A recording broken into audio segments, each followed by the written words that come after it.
Well, hey YouTube, check it out. It's Wednesday, and I believe it's November 9th.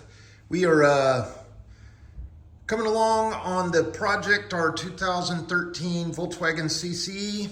And those of you that have watched the playlist, you know we started with this little $2,600 car and rebuilt the engine, put a new timing chain on there, cleaned up the cylinders, and we got the transmission seals all back in, and then we've got the engine back in the car and we've driven it. What we're doing now is we're working on our dents. You remember the car was drove basically between two bollards, and we had the back quarter panel on the driver's side and the back corner panel on the passenger side. And if you go back to video number 1 in this playlist series, you'll see the damage where it was before. I'm going to update on this particular video. So where we're at right now, so you remember we picked this car up. Our plan of action was to do engine, reseal the transmission, just refreshing everything up and get it back roadworthy, and then go and get our VIN inspection, our brake and light inspection, our smog, and then go back to the DMV and get our plates and everything. So we are 2/3 of the way in that process. I will update you all. We have completed our brake and light inspection, and you'll see there are the certificates there. So those are done, passed with flying colors. As always, you always want to make sure that you check all your lights, make sure they all work, including the turn signals, and a lot of people forget the reverse lights. So make sure when you put it in R, that your two lights come on, and also ensure that your license plate lights on the back of the vehicle actually operate, okay? The other thing is obviously replace your brake pads and check your rotors yourself. You can find those specifications online, how thick those need to be, and if you have a micrometer or set of calibers, you can check those for wear limits based on the manufacturer's data there. All right, so today's plan of action is we're going to drive the car a little bit long. So I have a moving permit. So here in California, what will happen is when you go to register a car that's salvaged, and they know you need to go get some inspections done, whether it be smog or whether it be your brake and light inspections, they're going to give you a couple of forms. Usually they'll give you a couple of them, maybe 3, to where it's called a moving permit. And that'll allow you to operate the vehicle on the public roads without any registration and without any license plates. Now, keep in mind, that doesn't include insurance. So if you're out there driving without, license plates, registration, but you got your moving permits and you get in an accident and you don't have insurance, well, that's on you. So like I said, insurance. Always make sure to protect your retirement, protect your ownership, your property, and everything like that. So keep insurance on your car. First thing I do after I purchase a salvage vehicle, insurance, right there. All right, so what I've been doing some paint correction. So you'll see there are some rock chips, and there's a little bit of haze on the paint. You can see with the reflection there. So basically what that is, I did the initial rubbing compound. I compounded it with Meguiar's Ultimate, okay? Obviously you want to wash the car, get all the grime and residue off of there. Come after it with Meguiar's Ultimate, and then once you've removed that, I like to use, instead of polish or polishing compound, I like to come back with the swirl remover or mirror glaze. I like this number 9 by Meguiar's. This little thing is probably about $13. Sometimes you can find it cheaper on sale. Or if you keep on like the O'Reilly's or the AutoZone or Advanced Rewards program, you can get, apply so many dollars purchased there at their store. You can get a discount that way. So yeah, I've gone over it with rubbing compound as well as the mirror glaze. So it came out pretty good. So I haven't got any wax on it. So right now this is just bare clear coat, okay? No wax whatsoever. You can see some very fine scratches in there. And I'll show you remember on the top panel above the passenger area, there were some pretty good scrapes and scratches up here. Well, those came out pretty good. So I'm probably gonna go over this with a little bit more of the glaze and just buff that just a little bit more, just to get some of those little fingernail scratches out of there. I think what this area was a place where someone threw their bags or purse on top of the paint when they were getting in the car. So you remember how bad that looked, but the majority of those scratches did come out. So now we're just looking at some very fine spider webbing, and that mirror glaze should get that out, okay? So I haven't done anything on the glass. I haven't polished any of the glass. On the back windshield, there's a lot of water spots, and I'm not sure if the light's gonna be able to show you. Let me zoom in here real close and see if you can't see some of the water spots that are on there. Now there's a few different ways to get that off. Typically, just some rubbing alcohol or some vinegar, either or, not both, and rub them with a microfiber cloth, and it should get some of that water spotting out. Now, it doesn't look real bad until you get right up on it. So we can go after that a little bit later.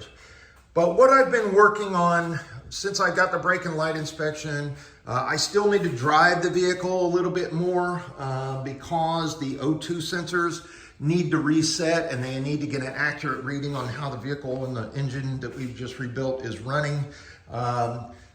They're not showing that they're ready. So when I took it to the shop to get the brake and light inspection, I asked them to go ahead and do the smog, and they said, no, the sensors aren't ready. So basically what's happened is all the codes have been cleared. There's no codes anywhere in the vehicle. Now the engine management system, the computer, needs to adjust the shift points for the transmission, as well as get an accurate average over the course of so many miles for the emissions.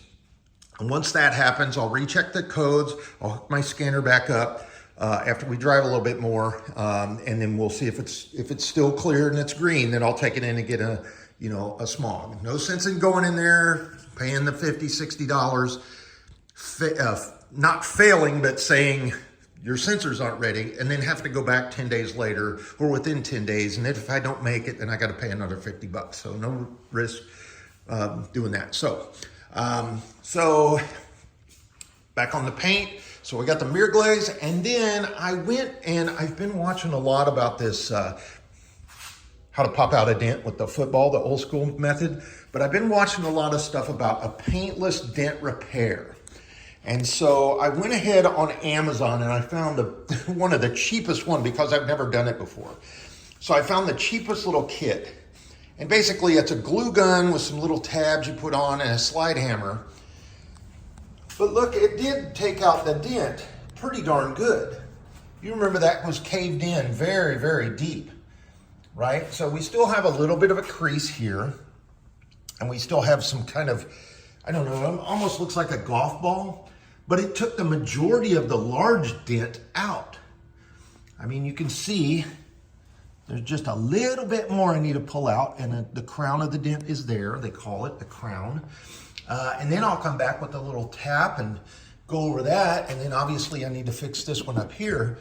But it really did pop that dent out quite a bit, because that thing was caved in. Remember, probably a good 30 centimeters or so.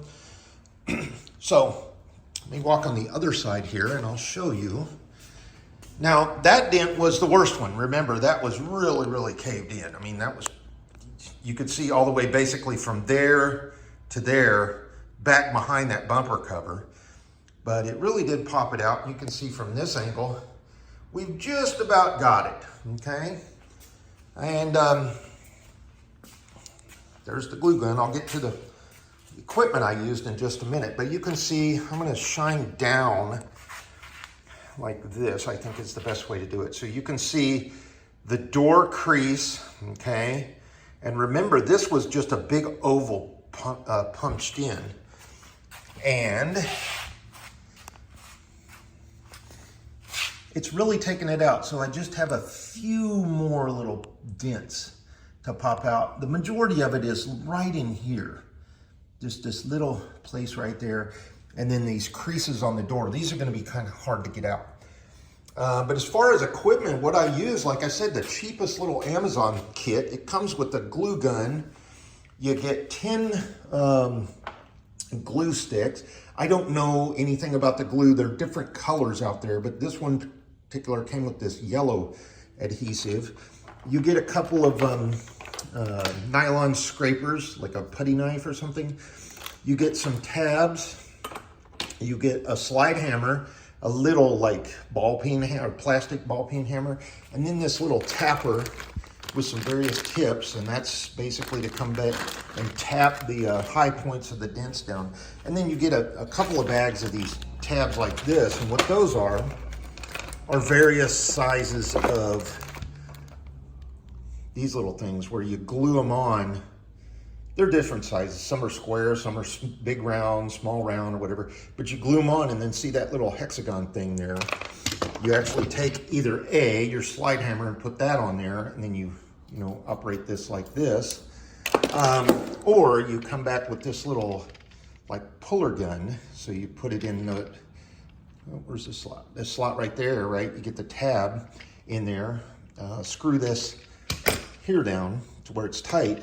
And then kind of like a can opener, you operate that and it pops it right off. And then that's to take off the majority of the smaller dents, like hail damage and stuff, is like this. But the glue gun worked great. The only thing I found that was hard, and you're gonna have to buy some alcohol because you're gonna need to clean your panel with the alcohol to get all the grime and the stuff and the wax off of there otherwise your glue isn't gonna adhere.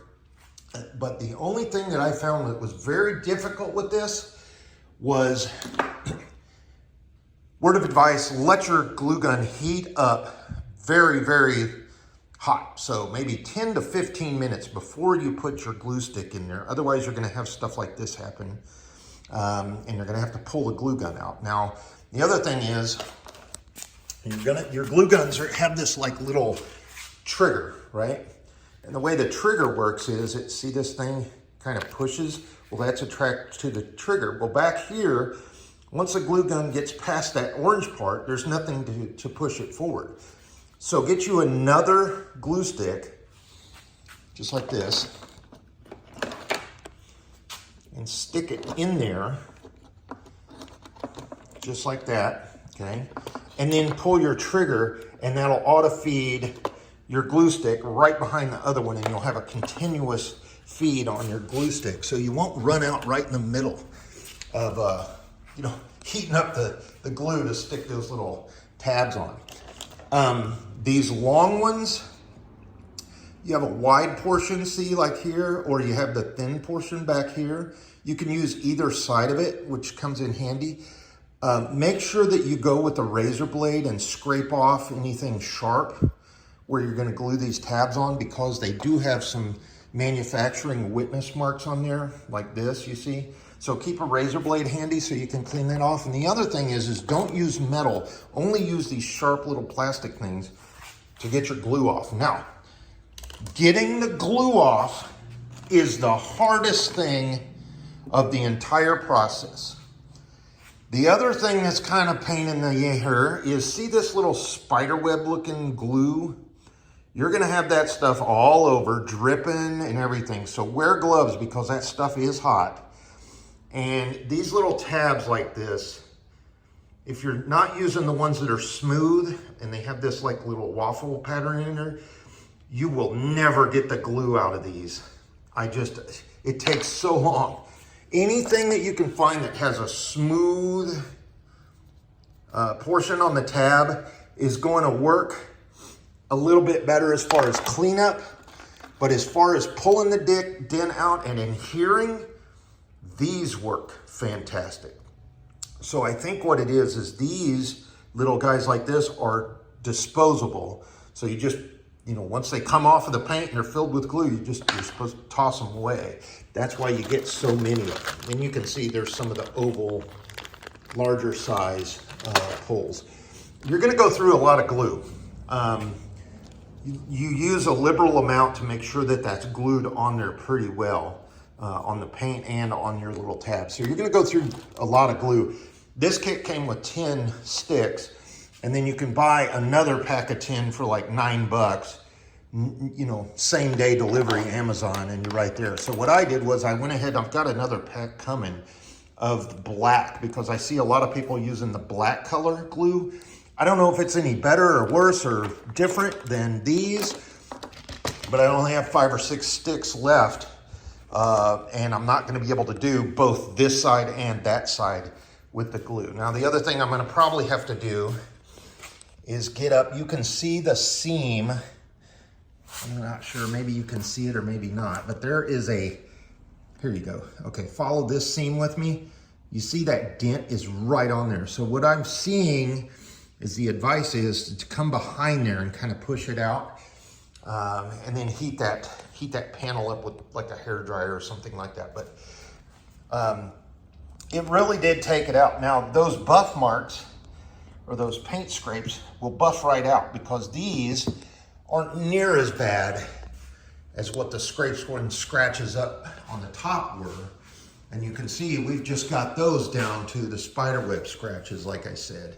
And those will buff right out with some more mirror glaze as I get the, you know, rubbing compound, then polishing, and then the glaze, and then you get, you'll get the majority out.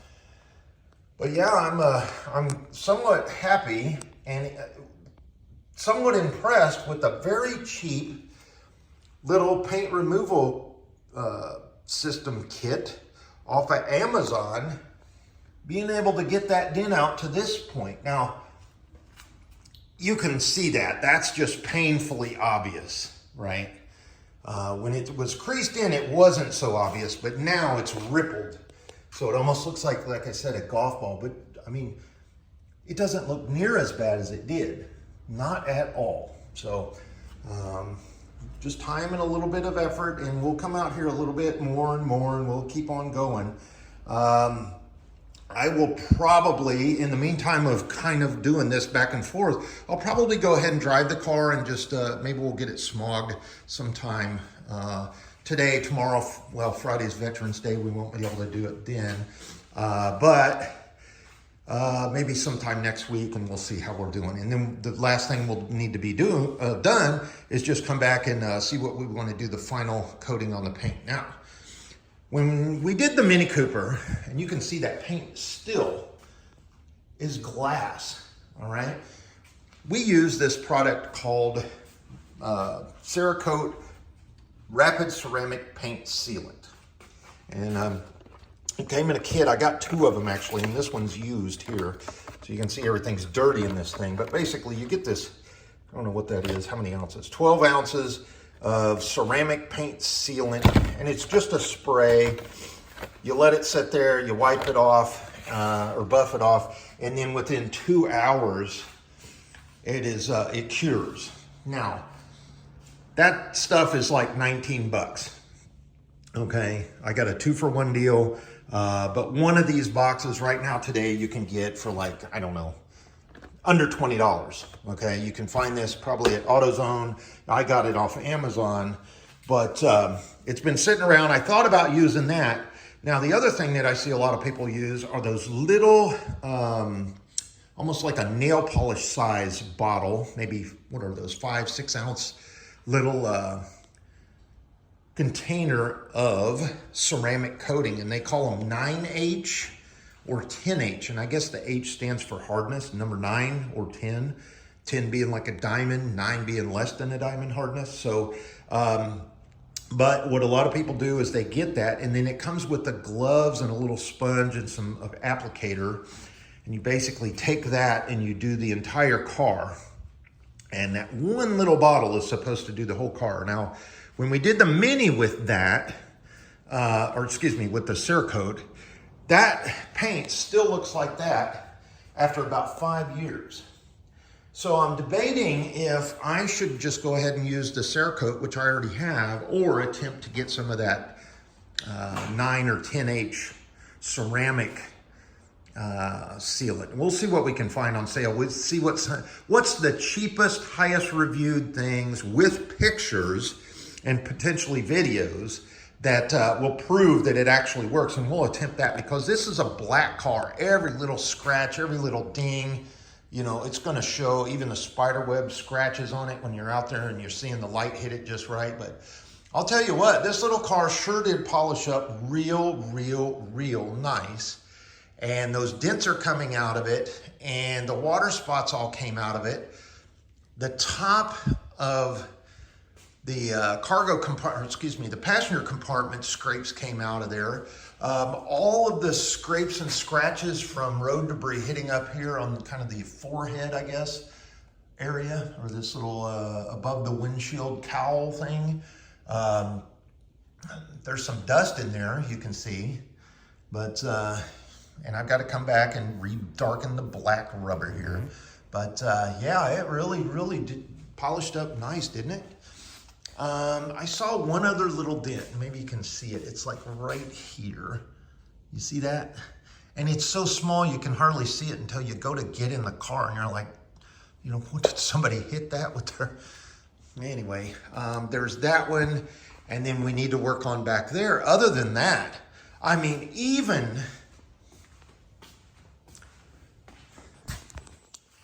the scratches that were all along here from people putting suitcases and stuff in the trunk, those buffed out.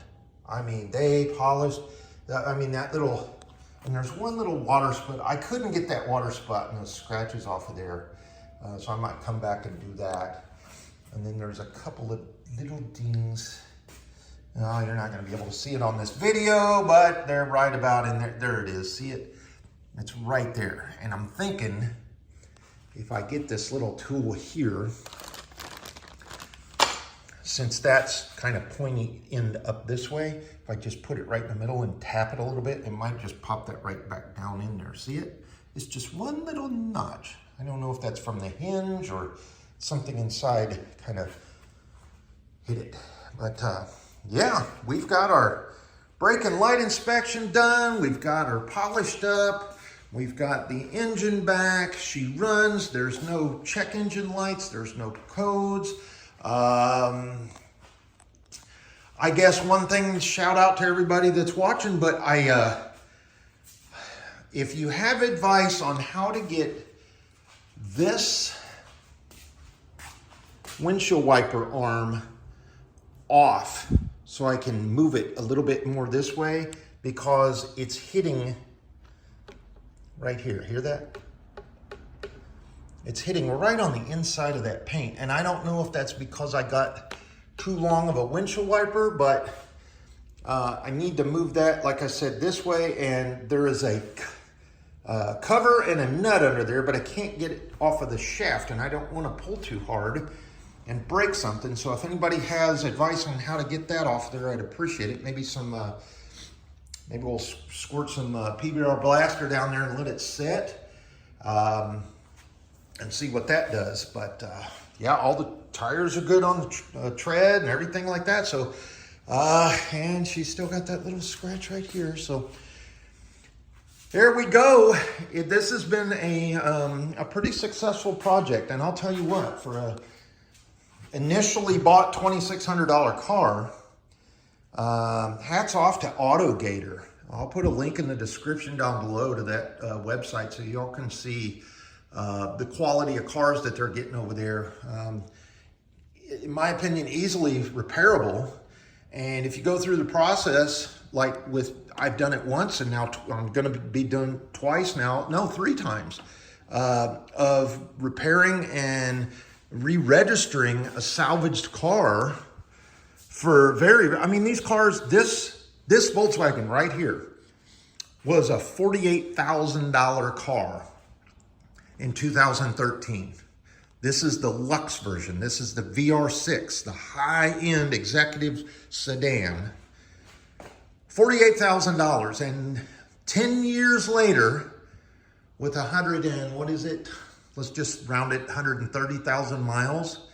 I needed to do a timing change, some routine maintenance, and fix a couple of dents. And I picked it up for 2,600 bucks and put probably $2,000 in it when it's going to be all said and done.